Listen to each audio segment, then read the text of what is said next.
I've been feeling really fat lately. I don't know if it's.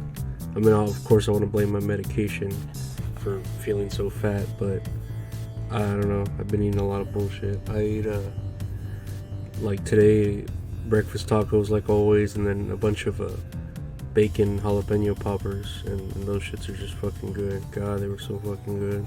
But I don't know. We'll just try to skip dinner, I guess. I really need to do like those fasting diets everybody's on. I don't know how that works. What are you supposed to do? Just not eat all day and then eat whatever you want at a specific time? I don't really get it, but everyone says it works for them. I don't know. I'm just gonna blame my medication like a piece of shit. uh I haven't been really wanting to do anything. I watched that the Munsters movie that came out on Netflix by Rob Zombie, and it was really weird. It was a weird movie. Like, I really liked the Munsters too. I grew up watching reruns on it on Nickelodeon or Nick at Night as a kid, and the movie was just weird. It had like, a few good moments here and there, but like very very little compared to like the show that's just hilarious. Oh my god, so hilarious. But I watched a lot of those old rerun shows growing up. I had a list here like Mary Tyler Moore, I Love Lucy. Laverne and Shirley was okay. I Love Lucy was great. It's a great show. Bewitched is a great show. I feel like that's ahead of its time. I Dream of Jeannie is pretty badass too, ahead of its time. Barbara Eden's fucking hot. She's a hot ass fucking genie. Uh, Gilligan's Island was okay. I never saw the movies that came out and kind of like gave it a good ending. I never saw that stuff. I used to watch Flipper. If you remember Flipper the dolphin, it's pretty crazy. Pretty crazy premise. Just everything just happened close to a dock, and Flipper was there to fucking save the day. Faster than lightning, right? Mr. Ed too, a talking horse. I don't know. I remember I was trying to have my niece watch an episode of Mr. Ed and trying to explain the premise, and when I rewatched it, it was so weird. Like, man, how did this show just explode back then? Just a talking horse blew everyone's minds. Uh, and Dick Van Dyke, I remember as a kid thinking it was a pretty good show. Probably as an adult, I'd appreciate it more. But do you remember that one episode of Dick Van Dyke? It was like I don't know if it was a Halloween episode, but Dick is having like a fever dream, and he dreams that like his wife and kid are aliens that only breathe water, and they eat a lot of peanuts or something. And when he goes to the closet and he opens up the closet, all these peanuts fall out, or like, yeah, like walnuts, and he just trips all over them. And I remember distinctively that episode. It was a very fucking weird episode that was kind of scary even back then. And then Twilight Zone is just good. I tried rewatching, or not rewatching, but watching like the newer ones with Jordan Peele hosting, and they're like, they're very plain and boring. Like, we already know what's gonna happen, da da da. But I don't know, if you've never watched the original Twilight Zone, man, that shit it's so good, and a lot of iconic episodes, a lot of iconic actors and actresses, and then there's a few that really like hit me real hard and scared me. There was one I remember watching like at 4 in the morning called Five Characters in Search of an Exit, and if you've never seen that one, man, the ending just like scared the fuck out of me and blew my mind and made me like, what's going on? What is real and what is what is fantasy? Yeah, but there's a few that are like real scary. There's one I remember with the devil, where they trap the devil with a special cane that's blessed, or that other one with where this woman is apparently having a dream that the earth is coming closer to the sun, and it's about to burn everyone, but it was all like a fever dream, and she wakes up breaking the fever, and then it turns out the Earth is actually going away from the sun into a endless cold. So it was, man, Jesus, just thinking about those episodes fucking tripped me out. But yeah, that's pretty much what I fucking grew up watching, all that old school scary shit, you know. And I remember like going to the video store there. The video store there in town, and being real scared of the scary the scary section there. You know, when you could see all the covers of the VHS tapes, and seeing like Hellraiser and Puppet Master and Nightmare on Elm Street, that old school art, and Chucky, and just being so scared of it, just going just to get scared. And I hated scary movies as a kid. Now, you know, there's a few I really like. Nightmare on Elm Street's always been really good. Evil Dead is good. If you've never seen Evil Dead, I don't know if you'd call it scary. I don't know. It could be like more slapstick comedy. That's where it goes. But I don't know. As a kid, all I would really watch is Nick at Night and Nickelodeon. You know, all those old. I don't know if you know about them. They're probably trying to reboot every single one of them. But you had shows like like the game shows like Guts and Nick Arcade, Double Dare. Do you remember Figure It Out? Man, with Summer Sanders. She's like an Olympic. Is she a gymnast or a swimmer? But man, Summer Sanders was always hot. I'm pretty sure I jacked off to Summer Sanders at some point. But yeah, Figure It Out was pretty wacky. And man, Legends of the Hidden Temple. God, I love Legends. Like, always watching it, and you'd probably watch it now and it's all like lame and shit, but man, those kids had to be pretty athletic for those physical challenges. Those were pretty fucking tough. All the climbing with your own body weight, and then going to the temple, and you don't have the fucking pennant of life, and there's some fucking temple guard that just pops up and fucking scares the fuck out of you, and you're there like, fuck, I don't have a pendant, or I gotta go find one in the fucking forest of the unknown or whatever, in the shrine of the silver monkey.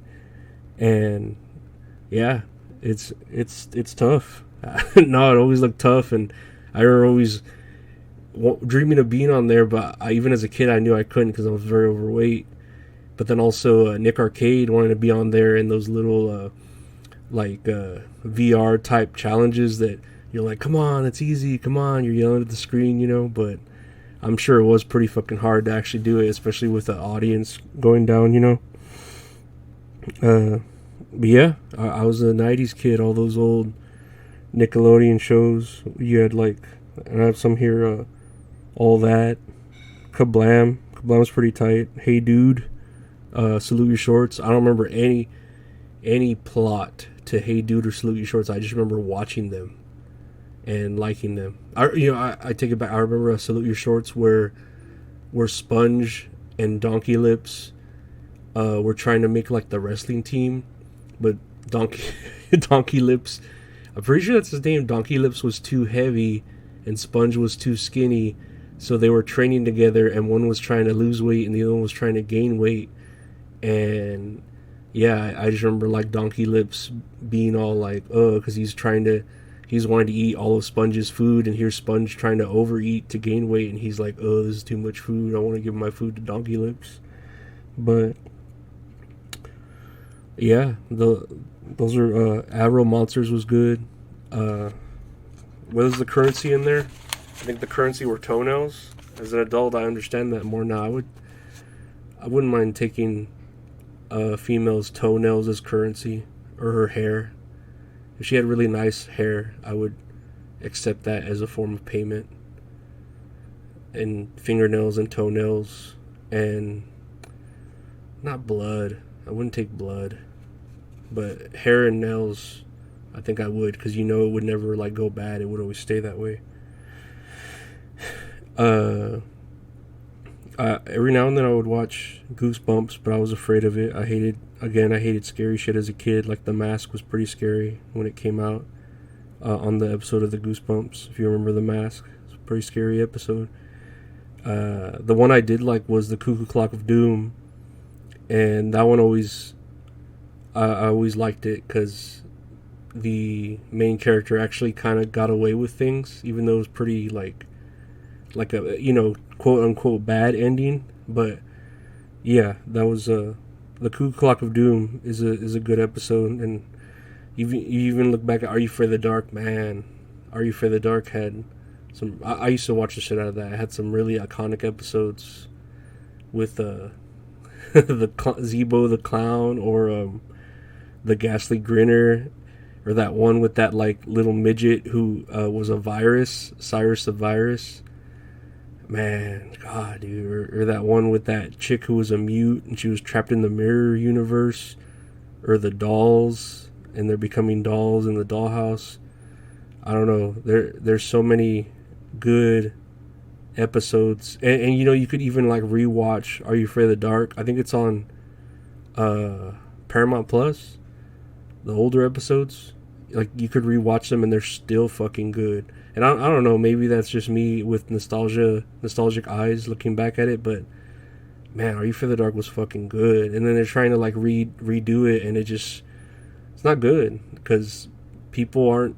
You literally have to have someone like getting shot and killed on live TV and seeing every bit of their blood and guts and nerves and gore to even elicit a response from someone, But we're just so desensitized, and even our kids, they could fucking Google Google a picture of a dead body, and there'd probably be a picture of a dead body right there, pretty recent, And I'll leave you with, there was that one episode, I used to watch the shit out of the Power Rangers, and I remember, the Rangers formula it's a pretty easy formula. You have like the monster of the week, and the Rangers are fighting it, and then they defeat it, but then Rita or Lord Zed, hey, my monster grow, and then they make it grow, and then they defeat it. They fight it, they use the sword power up, and then they defeat it. But I remember one day I would always get home and make like a regular sandwich with regular like Lay's potato chips, like a ham and cheese sandwich with chips, Oreos, and like a glass of milk, and watch that. And there was one episode, and I wish I could remember the one with the monster, but they're doing that. They're powering up, and they're about to fucking slice it, and the monster blocks the fucking sword, and I'm like spitting my fucking milk out, like, oh my god, this never fucking happens. What the fuck?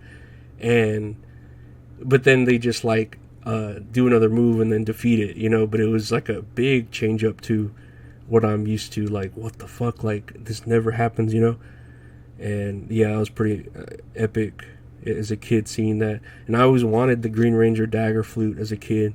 I knew a guy that had the White Ranger talking saber, the saber sword, but I always wanted a dagger flute, and I never got one. And now everything's all expensive with that retro shit. I'm sure I could buy a replica somewhere, like a wooden made one from Etsy or something. And recently, when my brother was like in high school, he said he knew one of his buddies, like his friends here in town in high school, was like apparently the illegitimate son of the Red Ranger, but not the original Red Ranger, like the second generation Red Ranger. But apparently that kid was his illegitimate son, and every now and then the Red Ranger would like, and it wasn't even like the very first one. Who was the very first one? Austin, oh my god, I can't remember his name. Austin something. Austin St. John, I think, right? But the second generation, that Red Ranger was apparently that dude's illegitimate father, and he would come every now and then and be like, oh, hey, what's up? Here's some money for your fucking school supplies or something. And my brother would always say that, like, man, his dad's the Red Ranger, but he's not even like the good one, he's just the second one. But yeah, what shows do you like? What did this take you down memory lane of all the sick shit that happened as a kid? Why don't you take care and remember all that stuff that happened.